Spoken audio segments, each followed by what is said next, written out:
अपने प्यारे प्यारे चेहरे दिखा दीजिए जरा।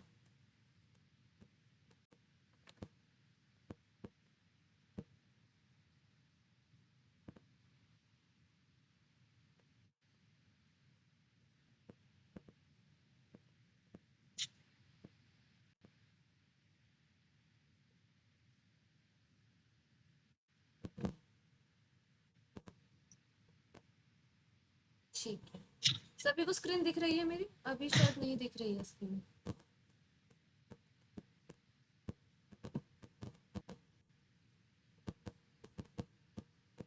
अरे रुक जाओ, सबर तो करो, दिखेगी अभी। ओके, हम शुरू करते हैं अपनी आज की क्लास को। अब दिख रही है सभी को मेरी स्क्रीन, है ना? ओके ओके, ठीक है। तो हरिओम आप सभी को, शुरू करते हैं हम अपनी आज की क्लास को। सो फर्स्टली आज हम पढ़ेंगे models of teaching. What is models of teaching? इस पर जाने से पहले आपको एक सिंपल डेफिनेशन में बता देती हूँ कि क्या होता है। बहुत ज्यादा सिंपल। अच्छा, आज की क्लास में सभी अपने नोटबुक और पेन लेकर बैठेंगे, ऐसा कोई नहीं होगा जो नोटबुक और पेन ना लेकर बैठे। एग्जाम्पल्स अपनी तरफ से लिखना, अपनी तरफ से भी लिख सकते हो, जो मैं बताऊंगी वो भी लिख सकते हो। मैं चाहूंगी आज की क्लास में आप शॉर्ट नोट्स बनाओ सभी, ठीक है? Okay, models of teaching. Models of teaching की तरफ जाने से पहले एक सिंपल डेफिनेशन मैं आपको बताऊं, जो हमने लास्ट क्लासेस में भी की है, कि छोटे बच्चों को पढ़ाने का तरीका थोड़ा डिफरेंट होता है, बड़े बच्चों को पढ़ाने का जो तरीका होता है वो थोड़ा डिफरेंट होता है। जो बच्चे खुद से पढ़ाई करते हैं उनका खुद से सेल्फ स्टडी का तरीका भी डिफरेंट होता है। ये चीज तो आप सभी मानते हो, ठीक है? आज हम ये सब चीजें हम पढ़ेंगे, जिसमें पैडागोगी, एंड्रागोगी एंड यूटागोगी आती है। इसके बाद में अगर हम और भी मॉडल्स की तरफ अगर हम जाएं, तो उसमें काफ़ी सारी चीज़ें होंगी हमारी, कि जैसे कि फिलोसॉफिकल टीचिंग कैसे हो सकती है, नेचर वाइज टीचिंग कैसे हो सकती है, बहुत सारी चीज़ें। ठीक है, तो आज ये सब चीज़ें हम पढ़ने वाले। अच्छा, उससे पहले ना मेरे क्वेश्चन है आपके लिए। अच्छा, मुझे बताओ कि जैसे कि आपके पास में एक पानी का गिलास है, पानी का गिलास है, मान लो कि कांच का गिलास, ठीक है? उस कांच के ग्लास में अगर मैं आपको थोड़ी बोलती हूँ, वो कांच का ग्लास है, कांच का ग्लास मैंने इसलिए दिया है आपको लेने के लिए ताकि आपको दिखे, ठीक है? स्टील का लोगे तो पता नहीं चलेगा ना। आपको क्या करना है, सच में नहीं लेना है, सिर्फ सोचना है। अभी बच्चे नहीं हो कि प्रॉपर लेके बैठोगे ग्लास, ठीक है? इतनी तो आपकी कॉग्निटिव स्किल्स डेवलप हो चुकी है। तो अगर आप एक कांच का ग्लास लेते हो, अच्छा, ये आपको पता है कि पानी में अगर आप कोई भी हल्की सी भी भारी सी चीज डाल दो तो वो बैठ जाती है, होता है ना ऐसा? अगर मैं आपको पानी में मिट्टी दूं तो मिट्टी बैठ जाएगी, होगा ऐसा? पानी में अगर मैं आपको बोलूं कि थोड़ी सी चीनी है तो चीनी बैठ जाएगी, होगा ना ऐसा? कुछ गलत तो नहीं बोल रही हूँ मैं? एग्री हो ना सब सभी मेरे पास? कुछ नया तो नहीं बताया मैंने इसमें? यही तो होता है हमारा, ठीक है? जब हम पानी में बर्फ डालते हैं तो बर्फ नीचे बैठ जाती है। पानी में अगर आप आइस क्यूब डालोगे तो आइस क्यूब ऊपर तैर रही होती है, ऐसा क्यों? जबकि देखा जाए तो वो चीनी से भारी है ना? अगर आप एक आइस क्यूब को, जो इतनी बड़ी तो होती है ना, कम से कम जो इतनी बड़ी होती है कम से कम हमारी, अगर उस आइस क्यूब को अगर आप नीचे भी डाल दो तो आपको भारीपन लगता है कि हाँ वो टूट गई है, यानी कुछ भारी तो टूटा ही है, ऐसा लगता है हमें। अगर आप उसे एक हाथ से दूसरे हाथ में भी रखते हो तब भी भारी लगता है। अगर आपने खाली कटोरी ली है, अगर आपने वो आइस क्यूब जो अगर आप उस कटोरी में रखोगे ना, तो उस कटोरी में भी एक मतलब कि साउंड क्रिएट होती है। साउंड क्यों क्रिएट होती है? यानी कि आइस कहीं ना कहीं तो भारी है, बर्फ की जो टुकड़ा है थोड़ा सा वो भारी तो है ही, हाँ या ना? तो आइस क्यूब पानी में तैरती क्यों है? या तो फिर ये हो कि एकदम से पहले वो नीचे जाए फिर एकदम वो धीरे धीरे धीरे धीरे, बट आइस क्यूब पानी में तैरती क्यों है? कोई बता सकता है मुझे? हाँ जी शिवम। जब हम पानी की बात करते हैं ना, उसमें कोई चीज डूबती है या ऊपर तैरती है, तो जो भी चीज पानी के अंदर है उसकी डेंसिटी पे डिपेंड करती है वो। अगर पानी में हम कोई भी चीज डालेंगे ना, अगर उसकी डेंसिटी पानी से ज्यादा है तो वो नीचे चली जाएगी। अगर उसकी डेंसिटी पानी से कम है, जैसे आइस क्यूब की आप बोलो, तो आइस की क्या होती है, डेंसिटी कम रहती है पानी से, तो इसलिए वो ऊपर तैरती है। अगर चीनी वगैरह या कुछ हम नीचे डालेंगे जो उसमें बैठने वाली चीजें, मिट्टी वगैरह, तो उसकी डेंसिटी जो है पानी से ज्यादा है, तो इसलिए वो नीचे बैठ जाती है। जहां तक मतलब मुझे पता है इसका ये कारण है। ठीक है, एग्री करते हो? कौन कौन? नहीं करते वो भी बोल सकते कि उनको समझ नहीं आया, पल्ले नहीं पड़ा कुछ, ऐसा भी कर सकते हो। ठीक है, एग्री करते हैं मोस्टली सभी। हाँ जी, काजल और दीक्षा, मिताली और सब, चलो मिताली तो अभी ट्रैवल कर रही होगी। दीक्षा नहीं,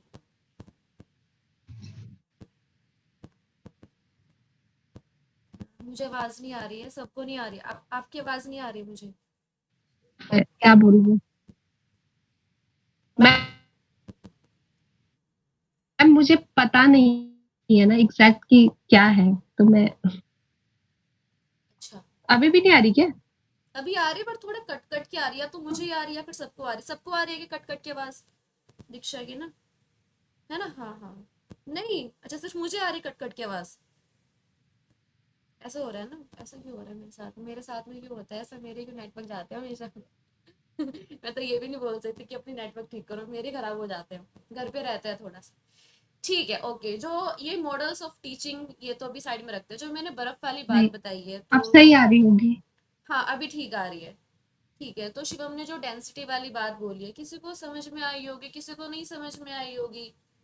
किसी ने कोई अलग ही तुक लगाए होंगे कि है बर्फ पर है तो पानी, वो घुलती जा रही है तो इसलिए वो तैर रही है। कुछ अलग ही अपने अपने लॉजिक लगाए होंगे, जो साइंस का होगा, जिसने थोड़ी बहुत पढ़ी होगी, या फिर किसी के फीड में कुछ रील्स ही इस टाइप की आती, तो शायद वो शिवम का पॉइंट समझ गए होंगे, लाइक जो डेंसिटी वाली जो बात कर रहे हैं हम। ठीक है, वरना सबके अपने अपने तुक लग रहे होंगे, सिंपल सी बात है ना? जो प्रॉपर मतलब कि आर्ट्स वाले रहे हैं, जिन्होंने मेरे ख्याल से 10th के बाद में साइंस को छुआ भी नहीं है, तो उनको मेरे ख्याल से 8th 9th 10th वाली बात तो याद भी नहीं होगी। ठीक है, तो अपने अपने तुक लग रहा है कहीं ना कहीं। अच्छा, अभी ये जो मैंने आपको एक बात बताई, बर्फ वाली जो बात बताई, यही एक सब टाइप हो सकता है हमारे मॉडल्स ऑफ टीचिंग, जिसमें हमने क्या क्या किया है। सबसे पहले तो मैंने आपको कोई एक चीज दी है इंक्वायर करने के लिए। क्या आप लोगों ने, मैंने आपको एक क्वेश्चन दिया, हाँ या ना? क्या मैंने सबको सेम क्वेश्चन दिया? बिल्कुल। क्या आप सब लोगों ने अपना दिमाग लगाया? क्या आप सबके रिप्लाई मिले मुझे? क्या सबने एग्री किया? ठीक है। क्या सबका दिमाग घूमा थोड़ा सा चीनी बर्फ में? क्या आपने अपनी प्रॉब्लम को खुद सॉल्व करने की कोशिश की? इतनी सारी जो हमने चीजें की है ना, यही हमारा एक टाइप होता है मॉडल्स ऑफ टीचिंग की। कोई भी जो एक टीचर है ना, सिर्फ उसका मतलब ये नहीं है कि आए पढ़ाए और पढ़ा के चले गए। बहुत सारी चीजें होती है, ये हमारे मॉडल्स ऑफ टीचिंग है कि टीचिंग का तरीका क्या होना चाहिए। कभी कभी ऐसा होता है कि टीचर जस्ट एक क्वेश्चन देती है, जिसके ऊपर बच्चे प्रॉपर इंक्वायरी करते हैं। ये होता तो शायद मैं आपको ऐसे बोल सकती थी कि आप अपनी प्रॉब्लम को आप खुद सॉल्व करोगे, बट नहीं। आज की क्लास में मैंने क्या किया, आज की क्लास में मैंने आपको प्रॉपर वो एनवायरमेंट दिया, ठीक है, कि जिसमें आप सभी का दिमाग चला है ना? मैं आपको सीधा बोल भी सकती थी कि आप अपनी प्रॉब्लम्स को आप खुद से सॉल्व करोगे, बट नहीं। आज की क्लास में मैंने आपको प्रॉपर वो एनवायरमेंट दिया है कि आपको एक क्वेश्चन मिला है, उसके ऊपर आप सब सोच रहे हो, एंड आपके कहीं ना कहीं डिसएग्रीमेंट भी हो सकते हैं एक दूसरे के साथ में। जरूरी नहीं है कि आप सबके सब एग्री ही करोगे, आपके डिसएग्रीमेंट भी हो सकते हैं। एंड सबका जो कंक्लूजन होता है वो सेम भी हो सकता है, डिफरेंट भी हो सकता है, ये सब चीजें हो सकती है। Is it clear?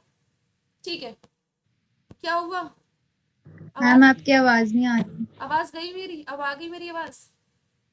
पक्का? अरे, आवाज नहीं आ रही थी। अब तो आ रही है, झूठे। अब तो आ रही है मेरी आवाज, है ना?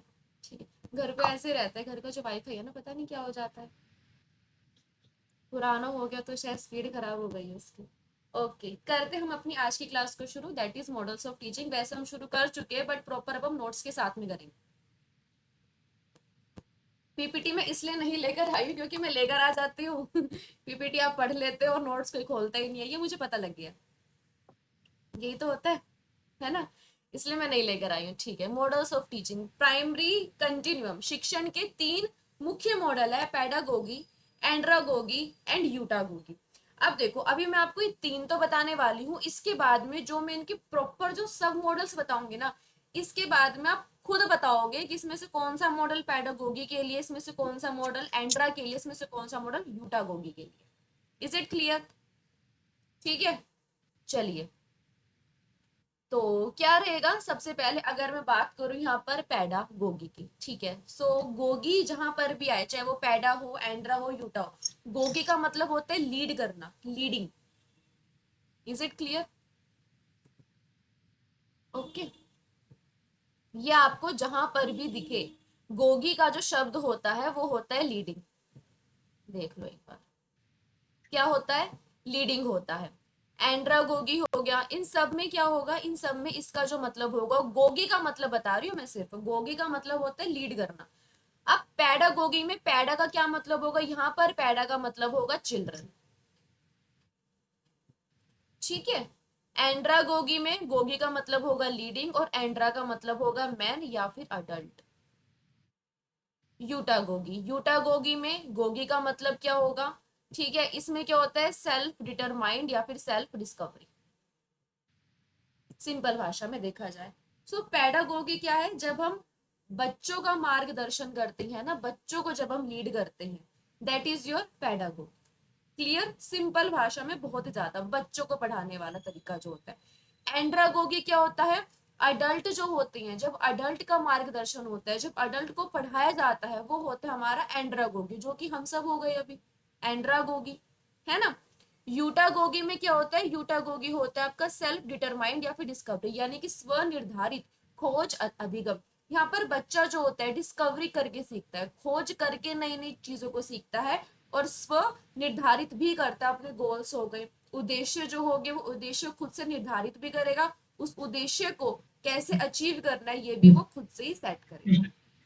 इज इट क्लियर सभी के लिए, सिंपल हो गया, ठीक है।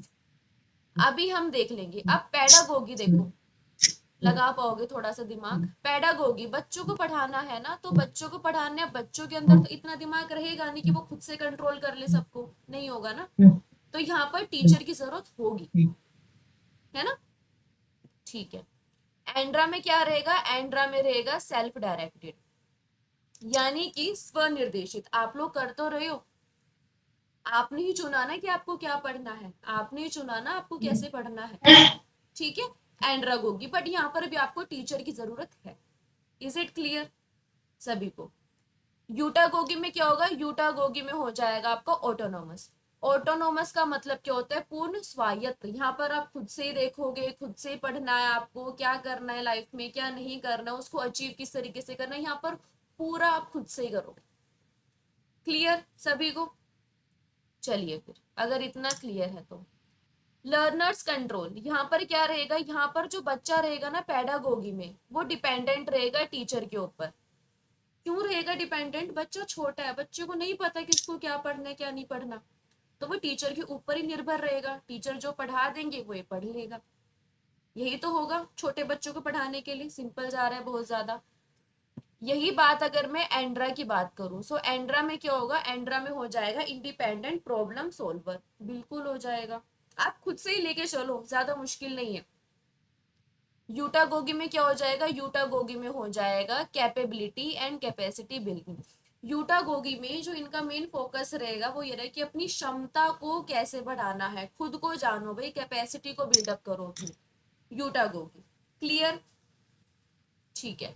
अगर मैं यहाँ पर टीचर के कंट्रोल की बात करूं पैडागोगी में, तो टीचर क्या करेगा, टीचर कंट्रोल करता है कहीं ना कहीं बच्चों को, होगा ना ऐसे ही, टीचर बताएगा कि किस टाइम आपको आना है, किस टाइम आपको क्या पढ़ना है, कैसे कैसे करना है, हर एक चीज आपको यहाँ पर टीचर ही बता रहे होते हैं।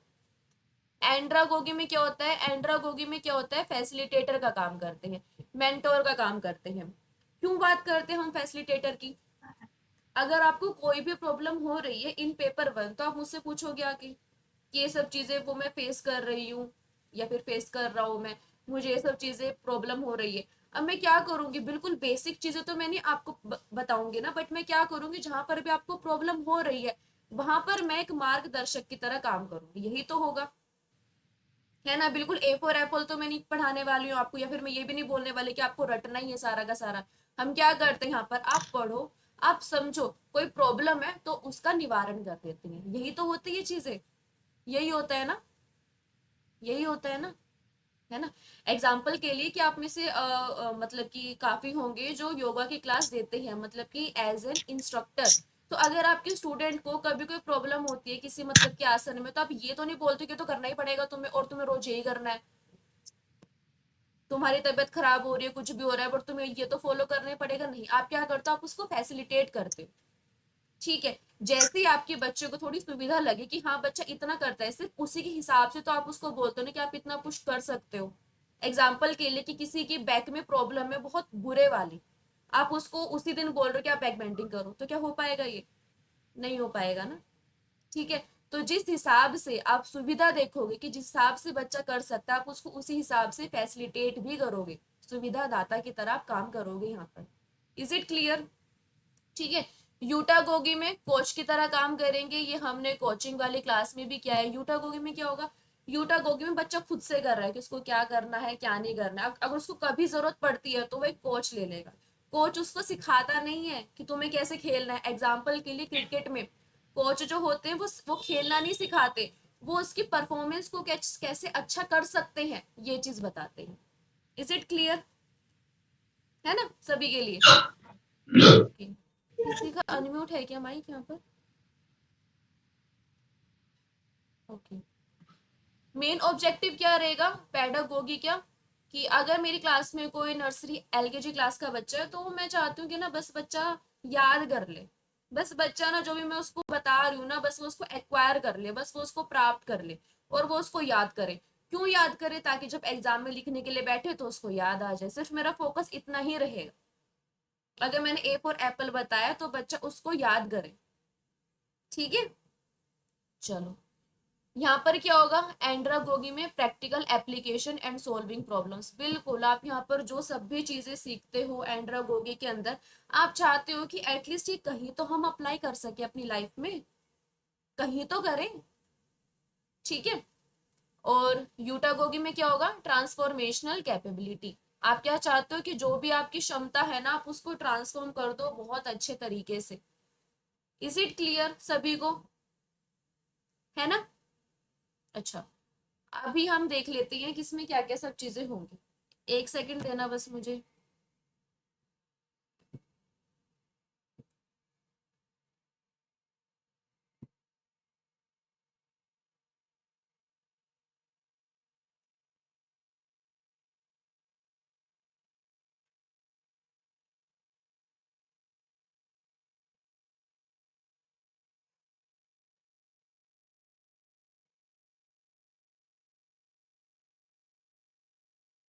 क्लियर हो गया ना यहाँ तक सभी को? कोई परेशानी तो नहीं है? ठीक है,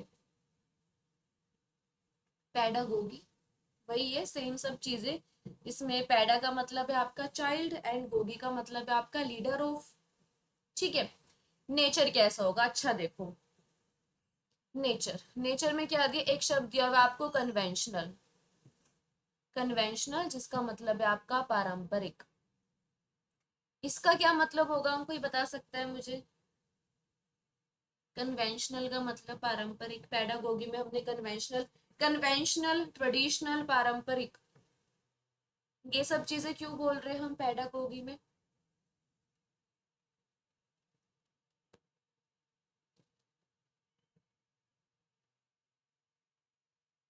क्यों बोल रहे हैं हम ये? ओके, चलो देखो, कन्वेंशनल, ट्रेडिशनल या फिर पारंपरिक। यहाँ पर इस चीज का सिंपल सा मतलब ना बस इतना है कि बच्चों को ना पारंपरिक तरीके से पढ़ाओ। पारंपरिक तरीके से पढ़ाने का क्या मतलब है कि बच्चा स्कूल में आए, आप उसको पढ़ाओ, ब्लैक बोर्ड पे लिखो, बच्चा उस चीज के नोट्स बनाएगा, फिर आप उसको घर से होमवर्क करने के लिए दे दो, वो होमवर्क करके लेकर आएगा, फिर आप उसका कुछ टाइम के बाद में टेस्ट लो, टेस्ट लेगा तो उसकी फर्स्ट सेकंड डिवीजन आप निकाल के रख दो जिससे पता चल जाए कि बच्चे का लेवल क्या है। क्या पुराना तरीका यही था हमारा ट्रेडिशनल वाला? एंड पेडागोगी में अभी तक भी हम यही करते हैं। नर्सरी एलकेजी क्लास में हम ये सभी तो चीजें करते हैं ना, बच्चों को यही करते हैं हम। बच्चे स्कूल में आए, बच्चों को दोबारा से अपने ए फॉर एप्पल वगैरह सिखा दिया हमने। बच्चे फिर घर पे गए तो घर पे करने के लिए वो होमवर्क दे दिया, डॉट डॉट डॉट डॉट वाले दे दिए होमवर्क करने के लिए। ये सब चीजें तो हम करते हैं। पेडागोगी में अभी तक हम ये सब चीजें हम करते हैं। एक और क्या होगा, एक हो जाएगा आपका टीचर सेंटर। टीचर सेंटर्ड होगा या नहीं होगा? सभी ने क्लास की है आई थिंक, ये वाली मेरी टीचर सेंटर्ड, जहां पर मेन जो काम है वो टीचर करता है ना। Teacher centred. अच्छा, ये होगा हमारा structured approach. What do you mean by structured approach? Structured approach कैसे होगी, मतलब किस स्ट्रक्चर की बात कर रहा है पेडागोगी में, क्या लगता है किस स्ट्रक्चर की बात हो रही है यहाँ पर, किस संरचित उपागम की बात हो रही है? मैम जैसे स्कूल में सिलेबस और करिकुलम पहले से बना रहता है। बिल्कुल, स्कूल में जो सिलेबस रहता है वो प्रॉपर तरीके से बना रहता है, करिकुलम प्रॉपर तरीके से बना रहता है। क्या आपका यूजीसी नेट का सिलेबस नहीं है? फिर डिफरेंस क्या होगा दोनों में?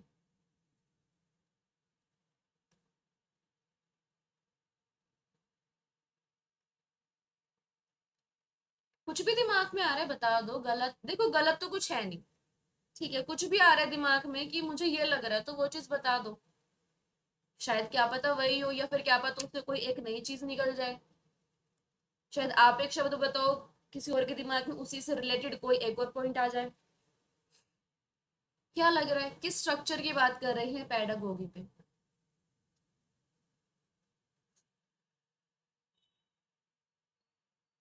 नहीं, जैसे इसमें बेसिक टू एडवांस जाते हैं, ये तो नहीं पहले बेसिक लेवल में पढ़ाएंगे फिर बच्चों के लिए और एडवांस लेवल बनाएंगे। बिल्कुल, ये आप बोल सकते हो कि बेसिक टू एडवांस जाएंगे, ये चीज बिल्कुल ठीक है, क्योंकि बच्चों को मैं एकदम से मुश्किल चीज सिखाऊंगी बच्चा समझ नहीं पाएगा। मुझे एक स्ट्रक्चर को फॉलो करने का, और उससे भी जो बड़ी बात है, क्योंकि अगर मुझे किसी छोटे बच्चों को पढ़ाना है ना तो मैं उसे चलते फिरते नहीं पढ़ा सकती हूँ। जैसे कि एग्जाम्पल के लिए, कि अगर आप मुझसे कभी मिलोगे ना तो आपको शायद में हम विक्रम से जा रहे तो फिर हम तब पढ़ लेंगे, ठीक है, वो हम बाइक पे है तो हम तब भी पढ़ लेंगे, मैं आपसे कुछ पूछूंगी या फिर आप मुझसे कुछ पूछोगे तो हम पढ़ लेंगे फिर भी। बट किसी छोटे बच्चों को मैं इस तरीके से नहीं पढ़ा सकती हूँ। बच्चे को पढ़ाने के लिए मुझे उस सारे स्ट्रक्चर को ऑर्गेनाइज करना पड़ेगा। अगर मैं उसको ए फॉर एप्पल पढ़ा रही हूँ तो मुझे उसको पिक्चर भी दिखानी पड़ेगी कि अच्छा ये इस तरीके से होता है। मुझे वहां पर प्रॉपर स्ट्रक्चर फॉलो करना पड़ेगा ताकि बच्चे के अंदर ये पूरा जो सिनेरियो है वो समझ में आए। ठीक है, आप ये चीज देखोगे कि ना बच्चा जो होता है उसको ज्यादा चीजें याद तभी रहती है जब वो उन चीजों को देख ले, है ना। बट लेकिन अगर मैं हमारे लेवल की बात करूँ तो जो चीज हमने देखी भी नहीं है हम उसके ऊपर भी दिमाग लगा सकते हैं, बट क्या एक बच्चा लगा सकता है दिमाग? नहीं लगा सकता। ठीक है, अगर मैं आपको कुछ भी चीजें बोल दूं कि ना ब्रह्मांड ऐसा है तो आपके दिमाग में एक ना स्ट्रक्चर तय हो जाता है, जबकि आपने देखा नहीं है वो चीज कभी, लगता है ना आपको।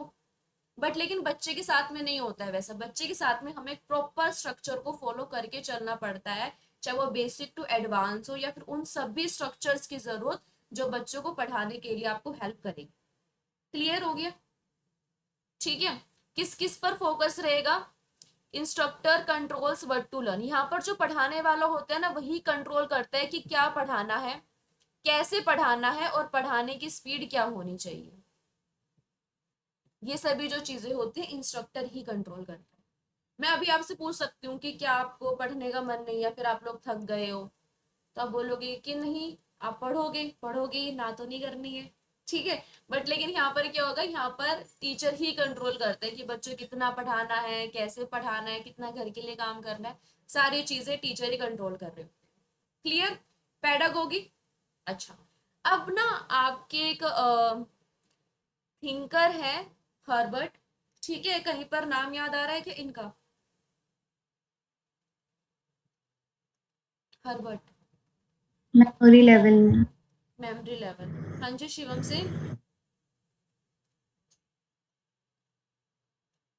ये याद आ रहा है शिवम आपको भी? थम्स अप तो किया आपने।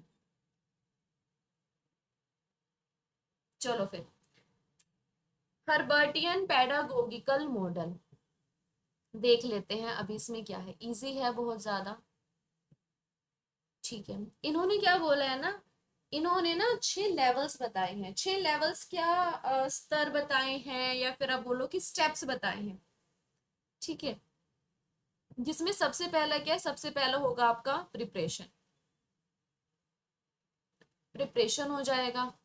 सेकंड फिर आपका यहाँ पर प्रेजेंटेशन हो जाएगा, फिर हो जाएगा आपका एसोसिएशन, एक एक करके अभी मैं बताऊंगी। एसोसिएशन हो जाएगा, जो लिख रहे हैं वो साथ साथ में लिखते भी रहे।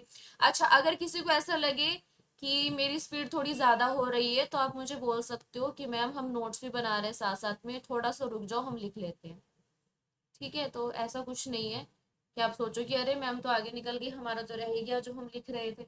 ऐसे नहीं करना है। प्रिपरेशन, तैयारी, परिचय, activating prior knowledge and instilling interest. जो आपने पहले से पढ़ा हुआ है ना, सबसे पहले मैं उसी चीज को एक्टिवेट करूंगी। ये हमारा पैडागोगिकल मॉडल के बारे में है, ठीक है। एग्जाम्पल के लिए क्या होगा कि अगर बच्चे ने लास्ट की क्लास में मेरे साथ में सिर्फ और सिर्फ A for apple, B for ball, C for cat, D for dog, मतलब सिर्फ डी तक ही पढ़ा है, तो मैं क्या करूंगी, मैं बच्चे को यही चीज बोलूंगी कि अच्छा आपको याद है कि कल हमने ये सब चीजें पढ़ी थी, तो बच्चा बोले कि हाँ मैम याद तो है। फिर मैं क्या बोलूंगी, इसी से रिलेटेड ही आज हम कुछ चीजें और पढ़ने वाले हैं। अब क्या होगा बच्चे के मन में कि अच्छा कल हमने 4 पढ़े थे, आज हम शायद 4 और पढ़ेंगे। तो बच्चे के दिमाग में कहीं ना कहीं एक इंटरेस्ट जनरेट होगा, अगर आप लिंक करके पढ़ाओगे तो। Is it clear? ठीक है। एग्जाम्पल के लिए कि अगर मुझे आपको पढ़ाना है, तो आज हमारी 8th क्लास है, तो मुझे हर क्लास में आपको पुरानी चीजें नहीं बतानी। देखो एक क्लास के बारे में मैं बता सकती हूँ कि देखो लास्ट क्लास में हमने ये करा था, बट ऐसा नहीं हो सकता ना कि मैं आपको फर्स्ट क्लास की भी रिविजन करा रही हूँ, वो भी डेली, सेकंड भी, थर्ड भी, फोर्थ भी, फिफ्थ भी, सिक्स्थ भी, सेवंथ भी, एट्थ भी। मैं क्यों नहीं करा रही हूँ? क्योंकि मुझे पता है कि हाँ इतना तो हमारी जो मेंटल कैपेबिलिटी है वो इतनी तो ग्रोथ कर चुकी है कि हाँ कहीं ना कहीं आप लिंक खुद से कर सकते हो, है ना। ये सब चीजें होती है हमारी, भले आपको याद रहे ना रहे, बट लेकिन आप लिंक कर लेते हो। होता है ना ऐसा, है ना। हाँ ना, कुछ तो बोलो। होता है ना सही। चलिए ठीक है। सबसे पहले मैंने क्या किया, सबसे पहले मैंने कर दी प्रिपरेशन। प्रिपरेशन करने के बाद में मैं क्या कर रही हूँ, प्रिपरेशन करने के बाद में मैं कर रही हूँ यहाँ पर प्रेजेंटेशन यानी कि प्रस्तुति, ठीक है। Showing new content using concrete objects and और एक्सपीरियंसेस।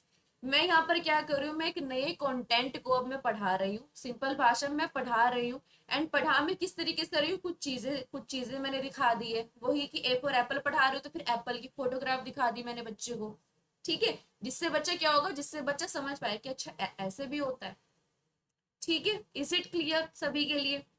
सबसे पहले पुराने वाली प्रायर नॉलेज देखी हमने, फिर मैंने नई चीजें बता दी हैं।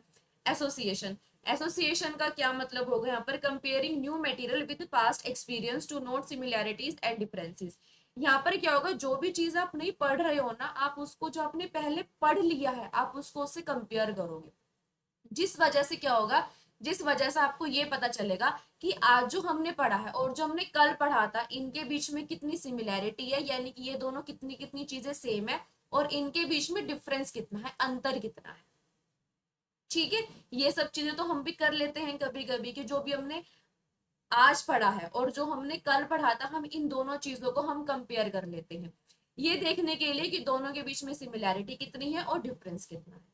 एसोसिएशन करना, सहचार या फिर तुलना। इज इट क्लियर सभी के लिए? ठीक है।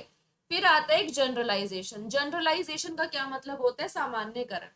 जनरलाइजेशन का मतलब इतना है कि जो भी सब चीजें आपने पढ़ ली है ना, अब आप क्या करोगे, एक्सट्रैक्टिंग जनरल रूल्स, प्रिंसिपल्स और फॉर्मूलाज फ्रॉम कंक्रीट इंस्टांसेस।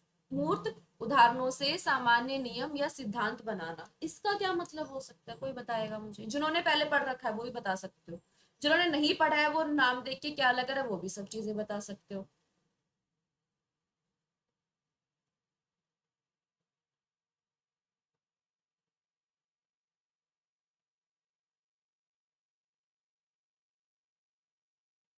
नहीं, कुछ नहीं आ रहा दिमाग में,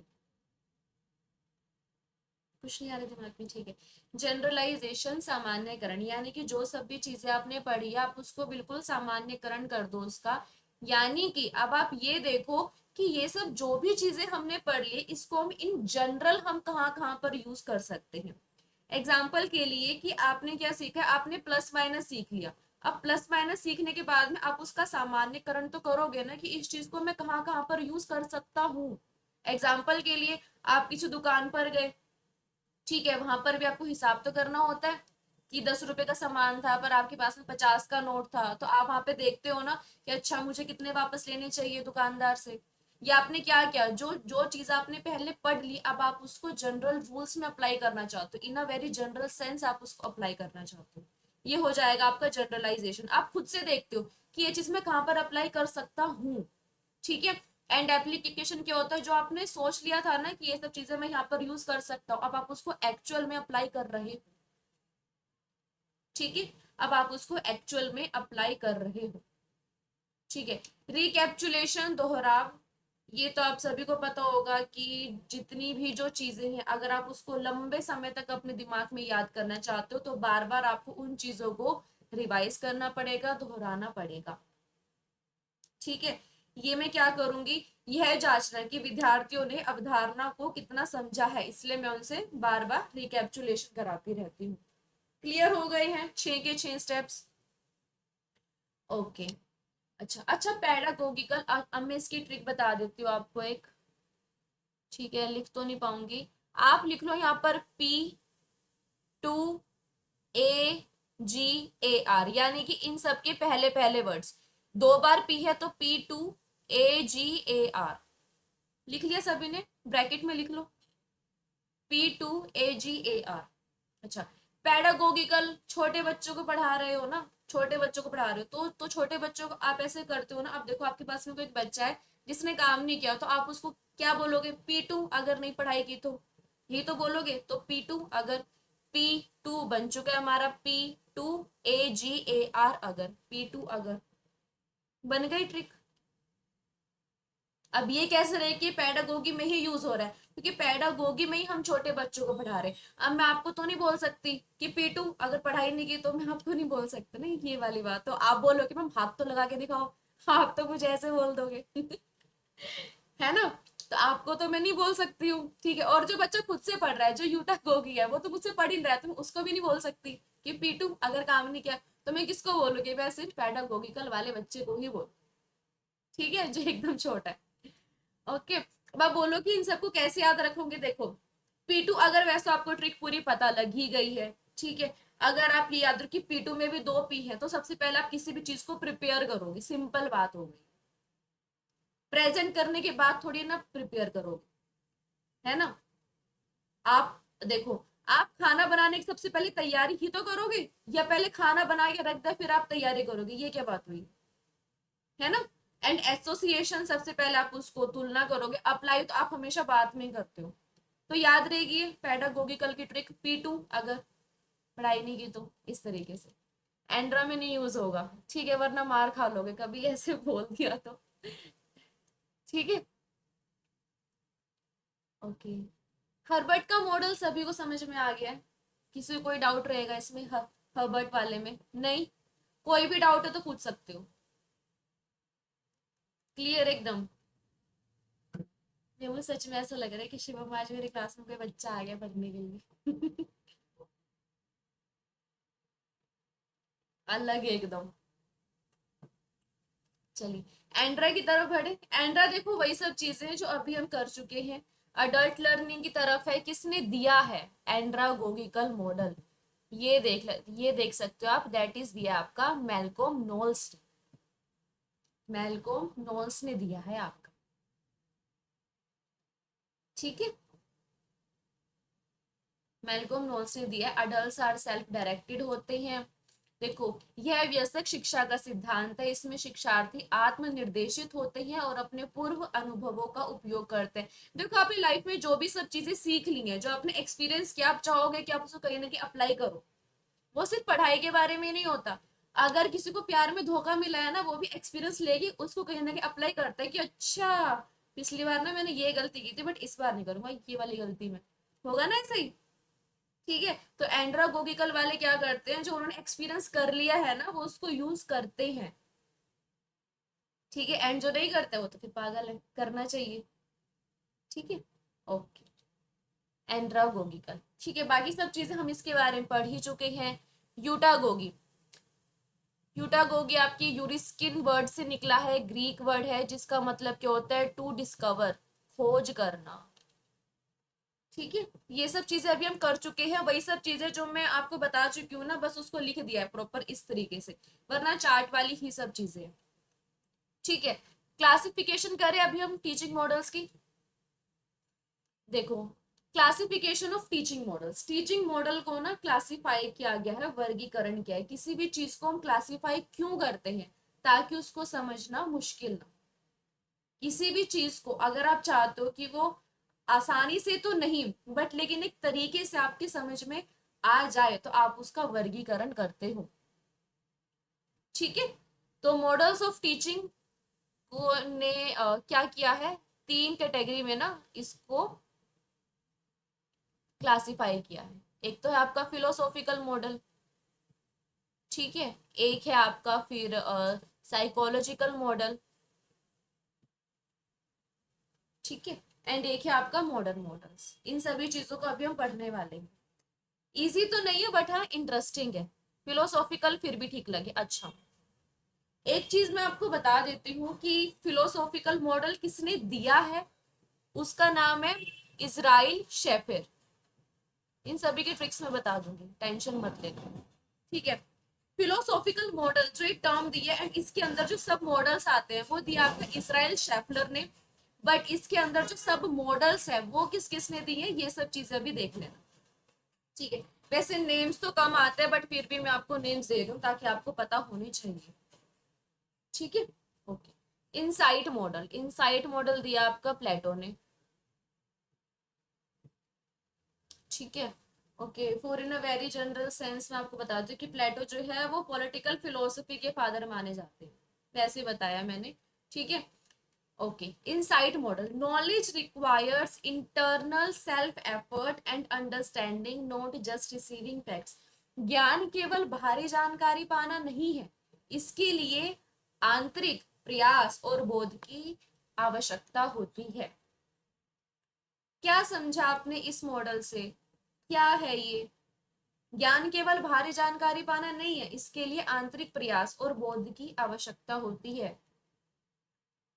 knowledge requires internal self effort and understanding, not just receiving facts. क्या है ये? अंतर्दृष्टि मॉडल। क्या लग रहा है, क्या समझ में आ रहा है इससे?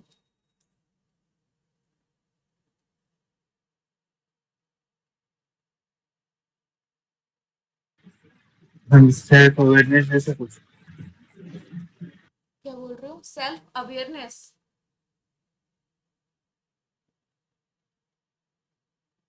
जी शायद। ओके ओके ठीक है, और क्या लग रहा है बाकी? कुछ तो बता दो। प्यारे प्यारे चेहरे दिखा दिए हैं, प्यारी प्यारी आवाज भी सुना दो, कुछ तो बोल दो कि ये लग रहा है। अनामिका, क्या लग रहा है?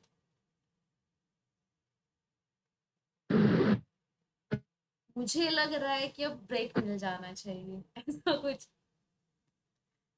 मुझे नहीं आ रहा अभी। कि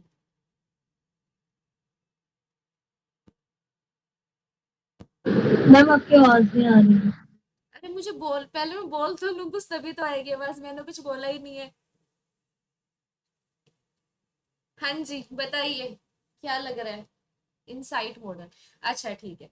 इनसाइट मॉडल, अच्छा किसी को अपने कोई भी ओपिनियन लगता है ना, कुछ भी चीजें लगते हैं वो बता दिया करो, क्योंकि मैंने पहले ही बोला है कि सिर्फ आप यहाँ पर मुझसे सीखने के लिए नहीं आए हो, मैं भी आपसे सीखने के लिए आई हूँ, है ना। इनसाइट मॉडल जो कि प्लेटो ने दिया है। प्लेटो ये वाली बात बोलते हैं कि ज्ञान जो है वो सिर्फ ये नहीं है कि किसी ने बता दिया और आपने रिसीव कर लिया, वो ज्ञान नहीं होता। सबसे पहली बात तो क्या है, सबसे पहली बात ये है कि कोई भी ज्ञान आपके अंदर तक तब तक नहीं जाएगा जब तक आप खुद से नहीं चाहते हो। सिंपल बात तो ये है, जब आप खुद से चाहोगे ना कि इसके बारे में मुझे जानकारी लेनी है और आप इस चीज के बारे में पढ़ना चाहते हो, आप इसके बारे में जानना चाहते हो, तभी आप उस ज्ञान को प्रॉपर अच्छे से एक्वायर कर पाओगे, तभी आप उस ज्ञान को अच्छे से ले पाओगे। एग्जाम्पल के लिए कि मैं आपको पढ़ाए जा रही हूँ, अब आपने मतलब कि बाहरी रूप से तो आपने सुन लिया, बाहरी रूप से आपने पीपीटी भी देख ली, पर ये जो ज्ञान है ये आपके अंदर तब ही जाएगा जब आप अंदर से भी प्रयास करोगे। क्या चीज सही है? ठीक है, बहुत ज्यादा मैं आपको सिंपल भाषा में बताऊं, मैं आपको तभी पढ़ा सकती हूँ जब आप पढ़ना चाहो, जब आप खुद से भी ट्राई करो, है ना। अब किसी को जबरदस्ती, अब देखो छोटे बच्चों को तो मैं मार पीट के बिठा भी दूं, ठीक है, बट लेकिन जो बड़े हो जाते हैं उनको तो हम ऐसा नहीं कर सकते है ना, उनको खुद से ही ट्राई करना पड़ेगा, है ना। बात सही है ना ये? है ना। तो जो बड़े होते हैं तो वो तभी पढ़ सकते हैं जब वो आंतरिक प्रयास करें, चाहे उसमें मैं हूँ चाहे उसमें आप हो, ये बात सभी के लिए अप्लाई होती है। ठीक है, हम सब इंसान ही हैं, ऐसा कुछ नहीं है। क्लियर हो गया इनसाइट मॉडल? बिल्कुल सही बात है, एग्री भी करते हो सबके सब। ये क्या है, ये हमारे फिलोसॉफिकल मॉडल है, यानी कि दार्शनिक मॉडल है, तो थोड़ी बातें ऐसे ही रहेगी। एक अगर मैं बात करूं, एक आता है आपका जॉन लॉक का। जॉन लॉक आते हैं आपके इंप्रेशन मॉडल। इंप्रेशन मॉडल, छाप model, based on the concept of tabula rasa, clean slate. ठीक है, okay. Based on the concept of tabula rasa, clean slate, learning occurs through external sensory impressions. Simple भाषा में बताऊं तो John लोग जो हैं वो ये चीज बोलते हैं कि बच्चे का जो दिमाग होता है ना, एक खाली स्लेट की तरह रहता है। जब बच्चा पैदा होता है, जब बच्चा बोर्न होता है ना, तो बच्चे का दिमाग एकदम खाली स्लेट की तरह रहता है। उस टाइम पर आप कुछ भी चीजें उसमें उकेरते रहोगे ना, बच्चा वही सब चीजें सीखता जाएगा। क्या बच्चों को पैदा होते ये सब पता लग जाती है चीजें कि कौन मेरी मम्मी है और कौन मेरे पापा हैं, कौन दादी है कौन दादा, नहीं पता रहता ना बच्चे को। क्यों? क्योंकि बच्चे का जो दिमाग रहता है वो खाली स्लेट की तरह रहता है, जिसको एक टर्म दिया गया, that is tabula rasa. Clean clean slate को भी बोला गया टेबुला रासा। उस टाइम पर आप जो भी सब चीजें उस क्लीन स्लेट पर आप उकेरते रहते हो, वही सब चीजें बच्चा सीखता रहता है। क्या ये चीज सही है? बिल्कुल ऐसा ही तो होता है impression model. Learning occurs through external sensory impressions, यानी कि यहाँ पर हमारी जो लर्निंग होती है वो बाहरी जो भी हमारे तत्व होते हैं उन सब के थ्रू होती है। मानते हो ये सब बात मेरी? इंप्रेशन मॉडल जॉन लॉक ने दिया है, ठीक है। एक आता है आपका रूल मॉडल। रूल मॉडल, ठीक है। रूल मॉडल में क्या रहेगा? रूल मॉडल दिया आपका इमैनुअल कांट ने, ठीक है। फिर कहीं कहीं पर इसको इमैनुअल केंट भी बोल देते हैं। ये सभी वैसे पॉलिटिकल साइंस से ही रिलेटेड है, तीनों की तीनों थिंकर्स और भी है, ठीक है। रूल मॉडल क्या है? Emphasizes logic, reasoning and adherence to rules in the learning process. तर्क, बौद्धिक क्षमता और नियमों के विकास पर बल देता है। इमैनुअल कांट जो है ना, वो ये बोलते हैं कि बच्चे को ना तुम ऐसी सब चीजें सिखाओ जो उसकी लाइफ में वो अप्लाई कर सके। बच्चे को तुम लाइफ के रूल्स सिखाओ, बच्चे को तुम लाइफ से रिलेटेड लॉजिक सिखाओ, रीजनिंग सिखाओ, ताकि ये सब चीजें उसके लाइफ में यूज भी हो।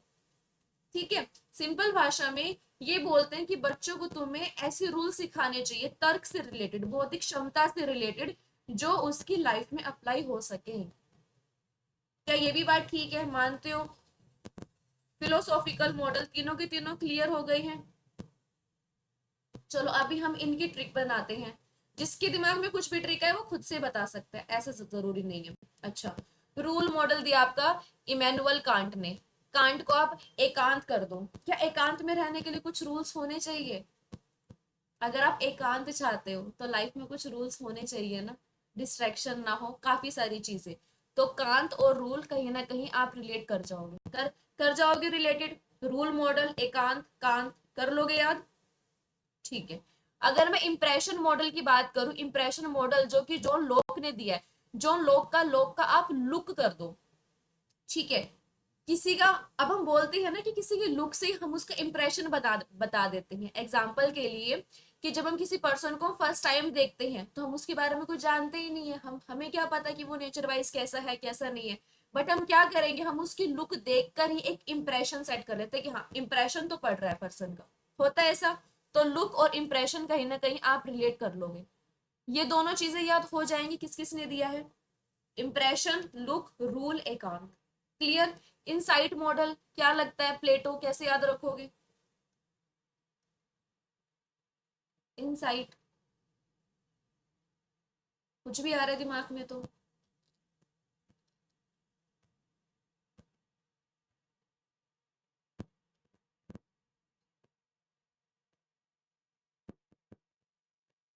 नहीं, चलो एक आपके ऊपर छोड़ दिया मैंने। कुछ ट्रिक याद आएगी तो बता देना, ठीक है। अभी दो मैम मिनट हाँ जी। मैम जैसे प्लेटो का प्लूटो बोल सकते हैं, प्लूटो साइड मतलब दिखता प्लूटो साइट है, ही नहीं दिखता है है, ठीक प्लैनेट। है। ओके, कैसे भी याद कर लो, या फिर साइड पे जाके प्लेट में कुछ खाना है, कैसे भी याद कर लो, जैसे आपकी मर्जी। ठीक है, चलिए अभी सभी की सभी आप ब्रेक लो 2 मिनट का, फिर हम दोबारा से करते हैं शुरू। 2 से 3 मिनट का ब्रेक लीजिए।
जब लगे कि हो गया ब्रेक तो सब आ जाना।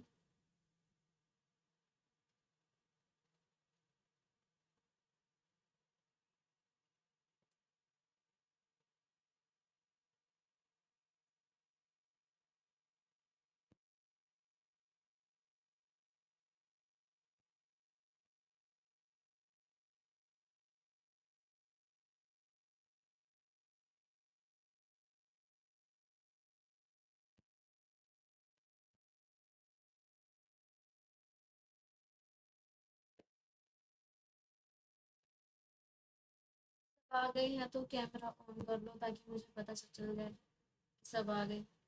अच्छा, समझ में आ रहा है? ऊपर से तो नहीं जा रहा बिल्कुल ही ऐसे बह गया? नहीं ना, समझ में आ रहा है सभी को? ठीक है ठीक है,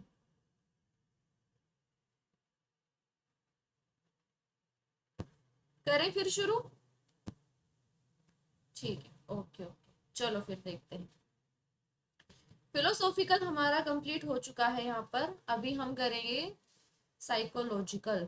ठीक है, मनोवैज्ञानिक मॉडल किसने दिया है? Described by John P DeCecco. कैसा नाम है, डेकैको। ठीक है, देखते हैं अभी इसमें क्या क्या सब चीजें हैं।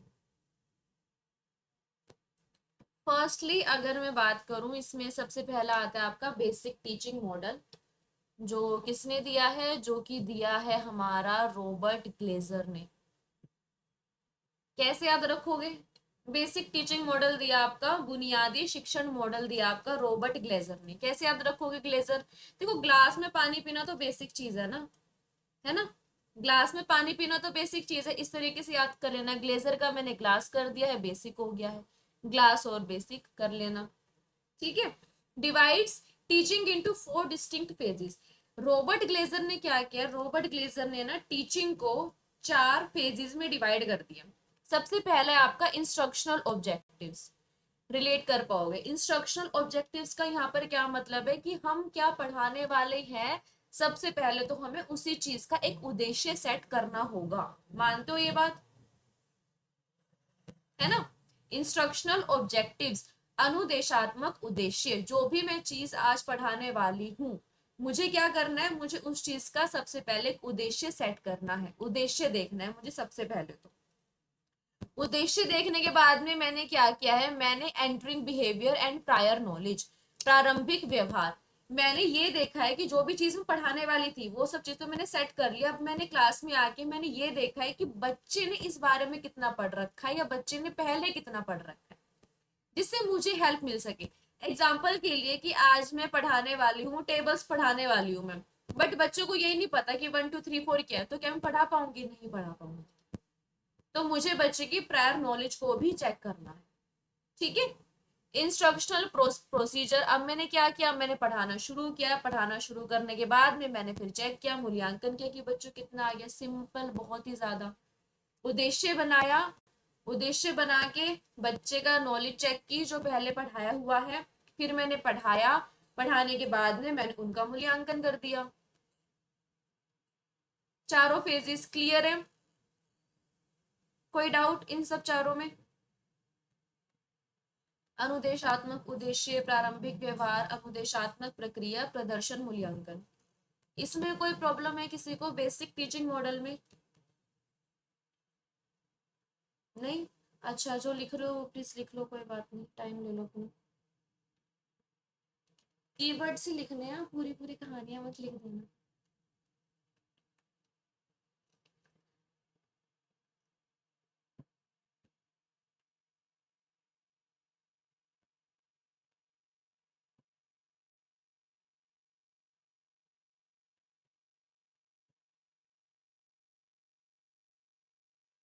पढ़े आगे? बेसिक हो गया सभी का? ठीक है। बेसिक होने के बाद में हम करेंगे सेकंड, दैट इज है इंटरेक्शन मॉडल, जो कि दिया हमारा N.A. फ्लैंडर्स ने। ठीक है, इंटरेक्शन मॉडल यानी कि अंतःक्रिया model focuses on the classroom interaction using Flinders 10 category system: teacher talk, student talk, silence, confusion, शिक्षक और विद्यार्थी के बीच कक्षा में होने वाली मौखिक अंतःक्रिया पर केंद्रित। ठीक है, इतनी सारी लाइंस बोल दी है, अब मैं बताती हूँ कि होता क्या है। इंटरेक्शन मॉडल जो कि N.A. फ्लैंडर्स ने दिया है, उनका कहना ये है कि एक टीचिंग का तरीका ये भी हो सकता है कि जब टीचर पढ़ा रहा होता है ना, तब इंटरेक्शन को देखो कि बच्चे का शिक्षक के साथ में इंटरेक्शन किस तरीके से हो रहा है, शिक्षक का बच्चे के साथ में किस तरीके से इंटरेक्शन हो रहा है। जब टीचर बात कर रही है तो कौन कौन सी चीजें हो रही हैं, जब बच्चा बात करे तब कौन कौन सी चीजें हो रही है, और अगर बच्चा चुप भी है तब भी कौन कौन सी चीजें हो रही हैं। एग्जाम्पल से समझिए, अगर मैं टीचर टॉक की बात करूं, टीचर टॉक में क्या क्या रहेगा? जब टीचर पढ़ा रहा है, जब टीचर क्वेश्चंस पूछ रहा है, क्या ये सब टीचर के काम होंगे? ठीक है। स्टूडेंट टॉक में क्या रहेगा? स्टूडेंट टॉक में अगर टीचर ने कोई क्वेश्चन पूछा तो स्टूडेंट उस चीज का रिप्लाई कर रहा है, स्टूडेंट को कोई डाउट है तो स्टूडेंट वो भी पूछ रहे हैं। क्या ये टीचर और स्टूडेंट के बीच में एक इंटरेक्शन हो रहा है? बिल्कुल हो रहा है। अब बात आती है आपकी साइलेंस की। साइलेंस, साइलेंस का क्या मतलब है? एग्जाम्पल के लिए कि अगर ऑफलाइन क्लास है या फिर ऑफलाइन क्लास है और मैं पढ़ा रही हूँ, फिर हमारी ऐसे भी कुछ टाइप की क्लास है, अगर मैं पढ़ा रही हूँ और पढ़ाने के बाद मैं पढ़ा रही हूँ एंड पढ़ाते पढ़ाते मैंने सबके फेस के एक्सप्रेशंस देख लिए, सबके फेस के जो एक्सप्रेशंस है ना वो एकदम कंफ्यूजिंग वाले हैं, मतलब कि उन्होंने मुझे बोला नहीं है कि हमें नहीं समझ में आया, बट कहीं ना कहीं मैं उनके चेहरे देखकर समझ जाऊंगी कि अच्छा बच्चे कंफ्यूज हो रहे हैं। ये हो गया हमारा कंफ्यूजन। साइलेंस का यहाँ पर क्या मतलब है? अभी क्या होगा, मैंने कोई चीज आपसे पूछी और उस चीज के ऊपर सभी के सभी चुप है, यानी कि मैं क्या समझूंगी कि शायद नहीं आता है, यही तो होगा। या अगर आता है तो शायद बच्चे थोड़े से मतलब कि डाउटफुल है, शंका में है कि ये चीज हमारी सही होगी या फिर नहीं होगी, हम बताए या नहीं बताए। यानी कि बच्चों की साइलेंस से भी बहुत सारी चीजें आप समझ सकते हो, ये सब चीजें होती। Is it clear? ठीक है, कि साइलेंस से भी काफी सारी चीजें हो सकती हैं। Interaction model N.A. फ्लैंडर्स कैसे याद रखो कि इंटरेक्शन करना है नहीं करना ना, N.A. इस तरीके से याद रख सकते हो, याद रहेगा इंटरेक्शन मॉडल सभी को? ठीक है। नेक्स्ट आता है computer based teaching model. Computer based teaching model में क्या है? डेनियल डेविस ने दिया है, diagnostic and remedial instruction integrated by computerized programs based on individual differences. व्यक्तिगत भिन्नताओं के आधार पर निदान और उपचारात्मक शिक्षण को कंप्यूटर के माध्यम से जोड़ना। क्या लग रहा है ये क्या? एक बार खुद से पढ़ो। अब सोच रहे हो कि इजी वाला तो मैडम खुद बता देती है, मुश्किल वाला हमसे पूछ लेती है, यही तो मैं चाह रही हूँ कि करो। कंप्यूटर बेस्ड टीचिंग मॉडल क्या है?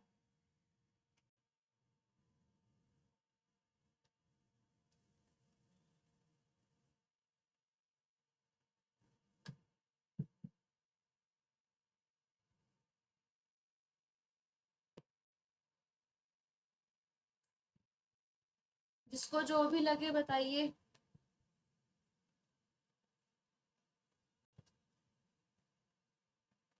अदिति।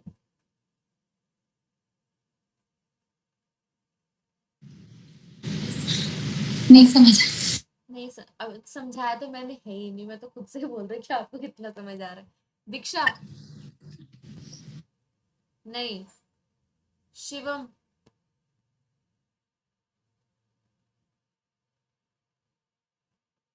ऐसी पढ़ाई मैम जो कंप्यूटर से बेस्ड, मतलब हमें कंप्यूटर के द्वारा सिखाई जाती है शायद। ठीक है। maybe। हाँ जी। काजल।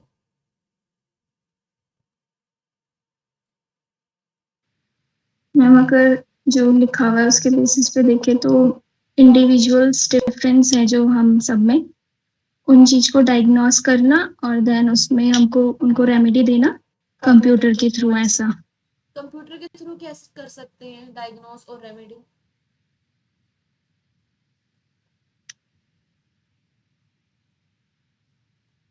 कुछ आ रहा है दिमाग में, किसी और के भी दिमाग में, हर कोई बता सकते हो। कंप्यूटर के थ्रू बताया, बिल्कुल ठीक है। यहाँ कंप्यूटर का यूज होना है, डायग्नोस भी कर रहे हैं, रेमेडी भी दे रहे हैं। अच्छा, डायग्नोस का सिंपल सा मतलब ये है कि जब आप डॉक्टर के पास में जाते हो, डॉक्टर आपकी बीमारी का पता लगाते हैं ना, उसी को डायग्नोस बोलते हैं। ठीक है। क्या लग रहा है कि फिर कंप्यूटर के थ्रू कैसे हो गई? मैम जब टेस्ट लेंगे कंप्यूटर में तब पता चलेगा। कंप्यूटर में जब टेस्ट लेंगे। टेस्ट लेंगे। ठीक है। हाँ जी। ज्योति। आप तो रोने लगे। हाँ जी। शुभम।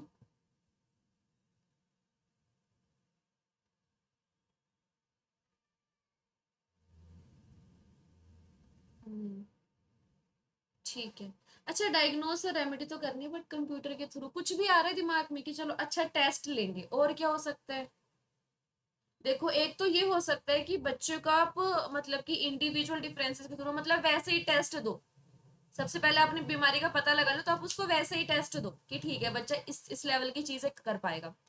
दूसरी बात क्या हो सकती है, एज अ टीचर अगर आप चाहते हो कि आपका हर एक बच्चा ग्रो करे, आप चाहते हो कि आपका हर एक बच्चा ग्रो करे, तो आप क्या कर सकते हो, आप अपने कंप्यूटर पे भी एक लिस्ट भी तो बना सकते हो कि अच्छा ये बच्चा है, ये पढ़ाई में इस टाइप का है, या फिर इस लेवल का है, एंड इसकी ये कॉन्सेप्ट्स क्लियर है, एंड फिर एक और कॉलम बना ले कि अच्छा मुझे इसकी ये सब कॉलम्स मुझे क्लियर कराने हैं। क्या ये सब चीजें भी हो सकती हैं? एग्जाम्पल के लिए कि मैंने क्या किया है, मैंने क्या बोलते हैं उसको, वर्कशीट टाइप का जो भी होता है, वहां पर मैंने सबके नेम्स लिख लिए हैं। एग्जाम्पल के लिए ज्योति, शिवम, सबके नाम लिख लिए मैंने, यहाँ पर सभी के नाम लिख लिए मैंने। अब मैं क्या कर रही हूँ, मैं इन सब के नेम लिखने के बाद में फिर मैं इनकी एज भी लिख रही हूँ, क्योंकि एज भी एक हो सकता है, चलो फैक्टर। मैंने एज भी लिख ली है। फिर एज लिखने के बाद मैंने एक और कॉलम बना दिया, जहां पर मैंने ये देखा है कि अगर मैं 10 सब्जेक्ट्स में पढ़ा रही हूँ पेपर 1 के, तो 10 में से इनके कौन से सब्जेक्ट्स हैं जो ये ठीक ठीक कर पा रहे हैं।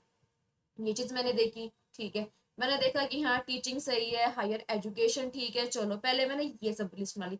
फिर इसी लिस्ट को मैं और ज्यादा डिवाइड करूँ कि अच्छा टीचिंग में भी अगर ये बच्चा ठीक है, तो टीचिंग में भी किस चीज में ज्यादा ठीक है और किस चीज में ये लैग कर रहा है। क्या ये सब चीजें भी हो सकती हैं? ठीक है। तो आप क्या करो, ये सब चीजें भी कहीं ना कहीं आपको हेल्प करेगी। मनोवैज्ञानिक मॉडल है ना कि आपको यहाँ पर बच्चे के दिमाग को ज्यादा पढ़ना, और अगर इतनी सारी चीजें हो गई हैं तो हाँ फिर आप टेस्ट भी ले सकते हो कंप्यूटर पर ही, बच्चे के डिफरेंसेस को लेके। टाइम तो लगेगा, काफी टाइम लगेगा, ऐसा नहीं है कि एक बारी में हो जाएगा। टाइम लगेगा, शायद एक दिन में आप मतलब कि 2 ही बच्चों की लिस्ट बना पाओ। बट हाँ, ये एक अच्छा तरीका है अगर आप चाहते हो कि हर एक बच्चे के एकदम बिल्कुल जो बारीक बारीक जो पॉइंट्स होते हैं, अगर आप उससे फ्लरिश करना चाहते हो तो, है ना। कंप्यूटर बेस्ड टीचिंग मॉडल ये एक तरीका हो सकता है, अगर आप चाहो तो कर। क्लियर हो गया? साइकोलॉजिकल साइकोलॉजिकल ठीक है। फिलोसॉफिकल कर लिया हमने, साइकोलॉजिकल कर लिया। अभी हम देखेंगे यहाँ पर मॉडर्न मॉडल्स ऑफ टीचिंग, जितने हो पाते हैं वो देखेंगे अभी। ठीक है। मॉडर्न मॉडल्स ऑफ टीचिंग दिया आपका ब्रूइस, जॉयस एंड व्हील ने। अच्छा, मैं आपको एक चीज बता देती हूँ कि टीचिंग एप्टीट्यूड में अगर सबसे ज्यादा जो याद करने वाली चीज है वो सिर्फ यही है, इसके अलावा और कोई याद करने वाली चीजें इतनी नहीं है। बाकी सब चीजें थोड़ी समझने वाली ही है, क्योंकि इसमें बस थिंकर्स के नेम वगैरह, आ गए हैं। अब आप सोचोगे तो मैं याद नहीं होंगे, टाइम है, डेली रिवाइज करते रहोगे तो हो जाएगा यार। ठीक है, जब भी टाइम लगे 10-10 मिनट निकालो, 10-10 मिनट भी करोगे। ठीक है, मैं ये नहीं बोलती कि पेपर 1 को इतना बड़ा बड़ा आप टाइम दो। स्टार्टिंग में जैसे आपने क्लास कर ली है, क्लास करने के बाद में सिर्फ 20 मिनट तो निकाल सकते हो ना रात को, या फिर नेक्स्ट क्लास से पहले। मेरे ख्याल से आपके पास में पूरे 24 घंटे तो नहीं, बट लेकिन हाँ 22 घंटे रहते हैं। 22 घंटे में प्लीज 20 मिनट निकाल लो, और 20 मिनट निकाल के जो पहले पढ़ा है उसको रिवाइज करके आ जाओ। मुझे नहीं लगता फिर कोई आपको दिक्कत होने वाली है, टाइम तो लगेगा ही, है ना। चलो, ओके। ब्रूस, जॉयस एंड मार्शा बील्स, इन सब के भी अभी हम देख लेते हैं कौन कौन से मॉडल्स आते हैं। इंफॉर्मेशन प्रोसेसिंग मॉडल, देखो इनको भी ना कैटेगराइज किया गया है। मॉडर्न मॉडल्स की भी 4 है। सबसे पहले तो हमारी क्लासिफिकेशन ऑफ मॉडल्स 3 टाइप के हैं, फिलोसॉफिकल, साइकोलॉजिकल और फिर मॉडर्न मॉडल्स हैं। फिर मॉडर्न मॉडल्स के अंदर भी आपकी 4 कैटेगरीज है, इंफॉर्मेशन प्रोसेसिंग, पर्सनल मॉडल्स और स्पेशल इंटरेक्शन और बिहेवियर मॉडिफिकेशन। अभी के लिए सिर्फ समझना है, याद नहीं करना है। ठीक है, याद नहीं करना है, सिर्फ समझना है अभी के लिए। इंफॉर्मेशन प्रोसेसिंग मॉडल, ठीक है। इंफॉर्मेशन प्रोसेसिंग मॉडल क्या लग रहा है, क्या होगा? कोई भी जानकारी आप उसको किस तरीके से प्रोसेस कर रहे हो ना, टाइम लगता है ना। ठीक है, अगर मैं इसमें एक एक करके आपको चीजें बताऊं तो इसमें होगा आपका, एक तो है आपका कॉन्सेप्ट अटेनमेंट।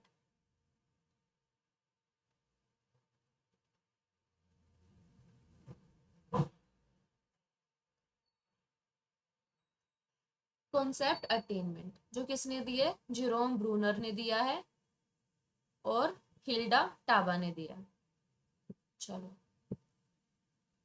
इसमें क्या है ना, कॉन्सेप्ट अटेनमेंट मॉडल आपकी एक चीज बोलता है कि बच्चा जो है किसी भी कॉन्सेप्ट को, किसी भी अवधारणा को प्राप्त किस तरीके से कर रहा है। ठीक है, अच्छा। अब इस मॉडल्स का मतलब एक जो है वो इंफॉर्मेशन प्रोसेसिंग मॉडल के अंदर ही आता है कि कॉन्सेप्ट अटेनमेंट मॉडल, यानी कि कोई भी अगर अवधारणा है, बच्चा उसको अटेन किस तरीके से कर रहा है, बच्चा उसको प्राप्त किस तरीके से कर रहा है।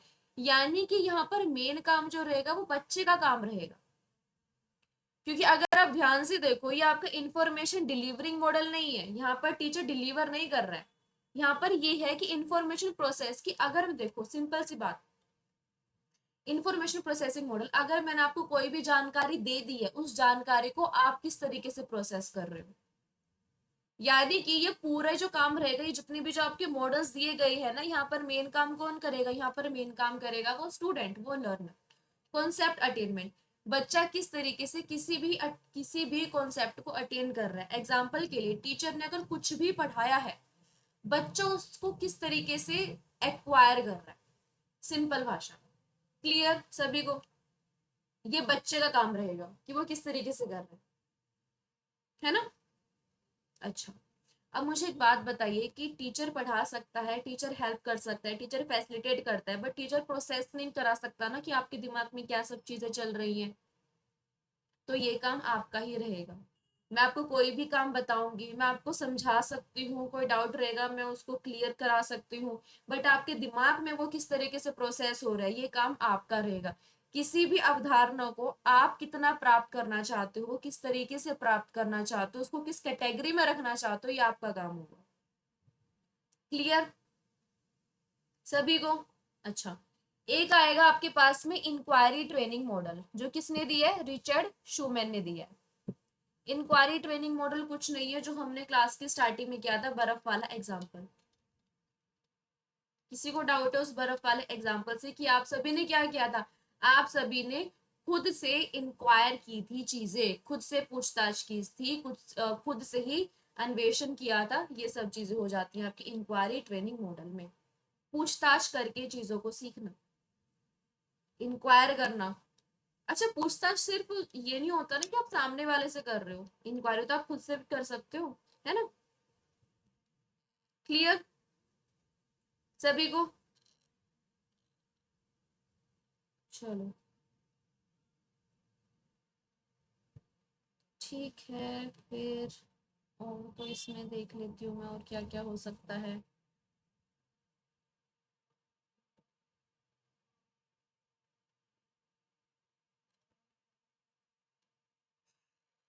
Biological science inquiry,